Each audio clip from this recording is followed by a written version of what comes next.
നമ്മളൊരു ദിവസം വയലിൽ പോകുമ്പോൾ അവിടെ വൃത്താകൃതിയിലുള്ള പലതരത്തിലുള്ള ഷേപ്പുകൾ കാണാൻ സാധിക്കുകയാണ്. എന്താണ് ഡിസൈൻ?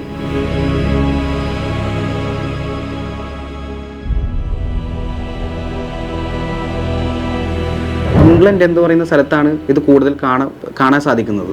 ഇംഗ്ലണ്ടിൽ വിൽട്ട്ഷയർ എന്ന് പറയുന്ന സ്ഥലത്താണ്. അത് വളരെ ഫേമസ് ആയിട്ടുള്ള സ്ഥലമാണ്. അവിടെയാണ് ഈ പറയുന്ന ഒരു പ്രതിഭാസം കൂടുതലായി കാണാൻ കഴിയുന്നത്. ശരിക്കും ഇത് ഏലിയൻസ് ആണോ ചെയ്തത്? നമസ്കാരം. നമ്മളൊരു ദിവസം വയലിൽ പോകുമ്പോൾ അവിടെ വൃത്താകൃതിയിലുള്ള പലതരത്തിലുള്ള ഷേപ്പുകൾ കാണാൻ സാധിക്കുകയാണ്. എന്താണ് ഡിസൈൻ?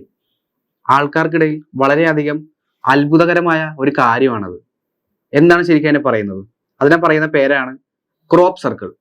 എന്താണ് ക്രോപ്പ് സർക്കിൾ? ക്രോപ്പ് സർക്കിൾ എന്ന് പറഞ്ഞു കഴിഞ്ഞാൽ വയലിൽ കിടത്തി ഒരു രീതി ഡിസൈൻ ചെയ്ത, ഫ്ലാറ്റേൺ ചെയ്ത ഒരു വൃത്താകൃതിയാണ്. സിമ്പിളായി പറഞ്ഞാൽ ഒരു സിമ്പിൾ സർക്കിൾ. അതിനെയാണ് ക്രോപ്പ് സർക്കിൾ എന്ന് പറയുന്നത്. അതായത് അത് പലതരത്തിലുള്ള ഷേപ്പുകളുണ്ട്. അതായത് സർക്കിൾ മുതൽ പലതരത്തിലുള്ള ജിയോമെട്രിക് പാറ്റേൺസ് ആണ് ഈ വൃത്താകൃതിയിൽ ഉള്ളത്. അല്ലെങ്കിൽ പലതരത്തിലുള്ള ഷേപ്പാണ് ഈ ഒരു വയലിൽ നമുക്ക് കാണാൻ കഴിയുന്നത്. ഇത് ശരിക്കും പറഞ്ഞാൽ ഏത് സ്ഥലത്താണ് ഇത് കൂടുതലായിട്ട് കാണുന്നത്? ഇംഗ്ലണ്ട് എന്ന് പറയുന്ന സ്ഥലത്താണ് ഇത് കൂടുതൽ കാണാൻ സാധിക്കുന്നത്. ഇംഗ്ലണ്ടിൽ വിൽട്ട്ഷയർ എന്ന് പറയുന്ന സ്ഥലത്താണ്. അത് വളരെ ഫേമസ് ആയിട്ടുള്ള സ്ഥലമാണ്. അവിടെയാണ് ഈ പറയുന്ന ഒരു പ്രതിഭാസം കൂടുതലായി കാണാൻ കഴിയുന്നത്. ഇത് 1970-കളിലാണ് ഈ ഒരു സംഭവം ആൾക്കാർക്കിടയിൽ വളരെ ശ്രദ്ധേയമായത്. അതായത് അന്നത്തെ കാലത്ത് ഈ ഫാമിംഗ് ഒക്കെ ചെയ്യുന്ന ആൾക്കാർ തലേ ദിവസം രാത്രി വരെ ഈ ഒരു വയലിൽ ഉണ്ടാവും. പക്ഷെ ആ സമയം വരെ ഒരു കുഴപ്പവും അവിടെ ഉണ്ടാകാൻ സാധിക്കില്ല. പക്ഷെ പിറ്റേ ദിവസം ചെല്ലുന്ന സമയത്താണ് അവിടെ വളരെ അത്ഭുതകരമായ ഒരു പ്രതിഭാസം കാണുന്നത്. അതായത് പലതരത്തിലുള്ള ഷേപ്പിൽ ആ ഒരു വയലിൽ ഭയങ്കര ഫ്ലാറ്റേൺ ചെയ്ത് ഡിസൈൻ രീതിയിൽ നമുക്കിങ്ങനെ കാണാൻ സാധിക്കും. കാരണം അത് കണ്ടു കഴിഞ്ഞാൽ പെട്ടെന്ന് അത് മനുഷ്യർ ചെയ്തതാണെന്ന് കാണാം. നമുക്ക് മനുഷ്യർ ചെയ്തതാണെന്നുള്ളത് നമുക്ക് പെട്ടെന്ന് മനസ്സിലാവില്ല. കാരണം നമ്മൾ പെട്ടെന്ന് കാണുന്ന സമയത്ത് അത് വളരെയധികം ടെക്നോളജി ഒക്കെ ഉപയോഗിച്ച് വളരെ രീതിയിലുള്ള ഒരു പണികളൊക്കെ ചെയ്ത ഒരു സംഭവമായിട്ട് നമുക്കത് കാണാൻ സാധിക്കുള്ളൂ. കാരണം ഇവര് രാത്രി പണിയൊക്കെ കഴിഞ്ഞ് പോകുന്ന സമയത്ത് ഇവരെ ഗോതമ്പ് അങ്ങനെയുള്ള പല സാധനങ്ങളൊക്കെ അവരവിടെ കൃഷി ചെയ്യുന്ന സമയത്ത് വളരെ ക്ലീൻ ആയിട്ടായിരിക്കും ആ സ്ഥലം ഉണ്ടാവുക.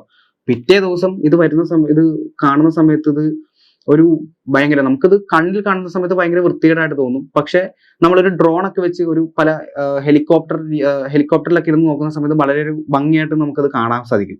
നിങ്ങൾക്ക് ഗൂഗിളിൽ തന്നെ ക്രോപ്പ് സർക്കിൾ എന്ന് പറയുന്ന ആ ഒരു പ്രതിഭാസം എന്താണെന്ന് സെർച്ച് ചെയ്ത് കഴിഞ്ഞാൽ തന്നെ നിങ്ങൾക്ക് അത് കാണാൻ പറ്റും. ഇപ്പൊ നമ്മളത് ഗൂഗിളിൽ സെർച്ച് ചെയ്യുമ്പോൾ തന്നെ അതിന്റെ ഇമേജ് കാണുമ്പോൾ അത് നമ്മൾക്കിടയിൽ ഒരു വോവ് ഫാക്ടർ വരും. പക്ഷെ അത് കണ്ണിൽ കാണുന്ന സമയത്ത് അത് ഒരുമാതിരി വയലിൽ ഭയങ്കരമായിട്ടൊരു നിലം ഭയങ്കര ഫ്ലാറ്റ് ആക്കി ഒരു വൃത്തികേടാക്കിയ ഒരു ഫീലാണ്. ശരിക്കും ഇതിൽ നിന്നുണ്ടാവുന്നത് ഈ ഫാമിംഗ് ചെയ്യുന്ന ആൾക്കാർക്കിടയിൽ വളരെ ഒരേ സമയം അത്ഭുതവും പക്ഷെ വേറൊരു തലത്തിൽ നോക്കിയാൽ വിഷമകരവുമാണ്. കാരണം അവർ അത്രയും കഷ്ടപ്പെട്ട് അത് ചെയ്യുന്ന സമയത്ത് അവിടെ ഈ ഒരു പ്രതിഭാസം നടക്കുന്ന സമയത്ത് അവർക്കിടയിൽ ഒരേ സമയം ഞാൻ പറഞ്ഞ പോലെ മിസ്റ്റീരിയസുമാണ്, ഒപ്പം ഭയങ്കര വിഷമകരവുമാണ്.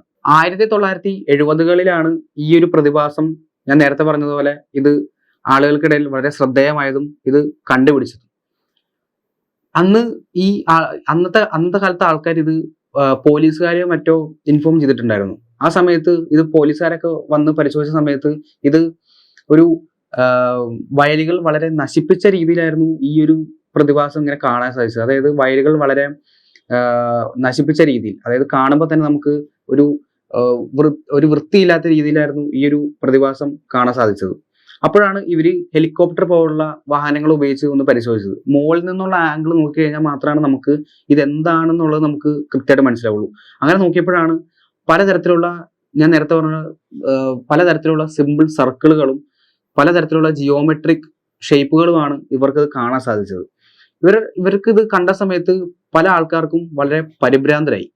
അപ്പോഴാണ് ഇവരെ മനസ്സിലോട്ടൊരു ചോദ്യം എത്തിയത്, ഇത് ഏലിയൻസ് ആണോ ചെയ്തതെന്നുള്ളത്. ശരിക്കും ഇത് ഏലിയൻസ് ആണോ ചെയ്തത്? നമുക്ക് നോക്കാം.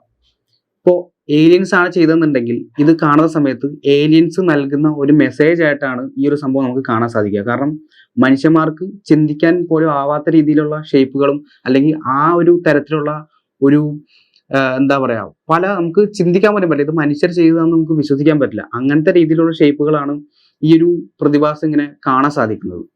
ശരിക്കും പറഞ്ഞാൽ ഏലിയൻസ് പാസ് ചെയ്യുന്ന ഒരു മെസ്സേജ് ആണെന്ന് പോലും ഇത് പലരും പറയുന്നുണ്ട്. ഇതിന്റെ ഒരു ഹ്യൂമൻ സൈഡ് നോക്കുകയാണെങ്കിൽ ഇത് ഒരു ഹ്യൂമൻ ക്രിയേറ്റിവിറ്റി ആണെന്നും പറയപ്പെടുന്നുണ്ട്. കാരണം ഞാൻ വിശ്വസിക്കുന്നതും ഇതൊരു ഹ്യൂമൻ ക്രിയേറ്റിവിറ്റി ആണെന്നാണ്. കാരണം വേൾഡിൽ തന്നെ ഫേമസ് ആയിട്ടുള്ള പ്രാങ്സ്റ്റേഴ്സ് അവർ തന്നെ ഈ ഒരു സംഭവം ഇംഗ്ലണ്ടിലുള്ള പലതരത്തിലുള്ള ആൾക്കാരും ഈ പറയുന്ന പ്രാങ്ക് ചെയ്യുന്ന ആൾക്കാരും ഇത് പബ്ലിക്കായി സമ്മതിച്ചിട്ടുണ്ട് ഇത് പ്രാങ്ക് ചെയ്തതാണെന്നുള്ളത്. പക്ഷെ എന്നാൽ പോലും അവർ ചെയ്ത പ്രാങ്ക് നമുക്ക് അങ്ങനെ പൂർണ്ണമായിട്ടും നമുക്ക് തള്ളിക്കളയാനാവില്ല. കാരണം അവർ പ്രാങ്ക് ചെയ്തതാണെങ്കിൽ പോലും വേറെ പലതരത്തിലുള്ള ഡിസൈൻ കാണുമ്പോൾ ഇത് മനുഷ്യന്മാർക്ക് ചെയ്യാൻ കഴിയാത്ത രീതിയിലുള്ള ഡിസൈൻസ് ഒക്കെയാണ് നമുക്ക് കാണാൻ സാധിക്കുന്നത്.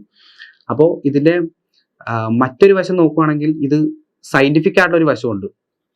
പല സയന്റിസ്റ്റും പറയുന്നത് ഇത് മനുഷ്യന്മാരുടെ ക്രിയേറ്റിവിറ്റി തന്നെയാണെന്നുള്ളതാണ്. പിന്നെ അവർ അതായത് മനുഷ്യന്മാരെ ക്രിയേറ്റിവിറ്റി അവർ സമ്മതിക്കുന്നുണ്ടെങ്കിൽ പോലും അവർ മറ്റൊരു ചാൻസ് കൂടെ ഇതിൽ പറയുന്നുണ്ട്. അതായത് ഇത് ഒരു നാച്ചുറൽ ഡിസാസ്റ്റർ ആണെന്നുള്ളത്, അല്ലെങ്കിൽ നാച്ചുറൽ കലാമിറ്റി എന്നാണെന്നുള്ളത്.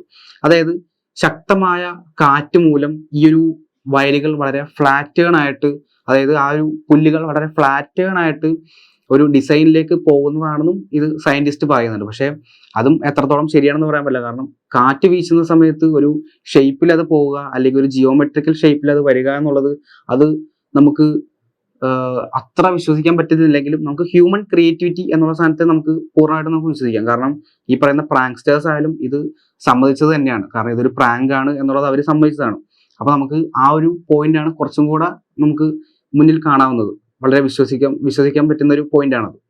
പക്ഷെ ഏലിയൻസ് തിയറിനോട് നമുക്ക് അത് ആൾക്കാർ ഇപ്പോഴും ഒരു സംശയമാണ് പറയുന്നത്. കാരണം അതിലൊരു പ്രൂഫ് ഇല്ല. ഏലിയൻസ് തിയറി എന്ന് പറയുന്നത് സത്യം പറഞ്ഞൊരു പ്രൂഫ് ഇല്ല. കാരണം ഏലിയൻസ് ആണ് ഈ ഒരു സംഭവം ചെയ്തതെന്നുള്ളതിന് കൃത്യമായിട്ട് നമുക്കത് വിഷ്വലിൽ കാണാൻ പറ്റുകയോ അല്ലെങ്കിൽ നമുക്കൊരു തെളിവുകളില്ല. പക്ഷെ ആൾക്കാർ ഇപ്പോഴും അത് ഏലിയൻസിന്റെ ഒരു സംഭവമാണെന്ന് പറയാൻ ഇപ്പോഴും പറയുന്നത്. കാരണം ഒരു മനുഷ്യൻ ഇത് ചെയ്യുവാണെങ്കിൽ എങ്ങനെ പോയാലും ഒരു 6 മണിക്കൂറിന് മേലെ ഇത് വരും. കാരണം ഇപ്പൊ ഈ പറയുന്നത് അവിടെ ഫാമിംഗ് ചെയ്യുന്ന ആൾക്കാർ രാത്രി പണി കഴിഞ്ഞ് പോകുന്നത് വരെ ഈ പറയുന്ന സ്ഥലത്ത് ഒരു കുഴപ്പവും ഉണ്ടാവില്ല. പക്ഷെ അവരൊരു 5-6 മണിക്കൂറുകൾക്ക് ശേഷം, അതായത് വെളുപ്പിന് 4-5 മണിക്കൊക്കെ വരുന്ന സമയത്ത് ഇത് അടിമുടി മൊത്തത്തിൽ മാറും. കാരണം ഇത് അവരുടെ ഫാമിങ്ങിനെ ഞാൻ നേരത്തെ പറഞ്ഞ പോലെ അഫക്റ്റ് ചെയ്യും.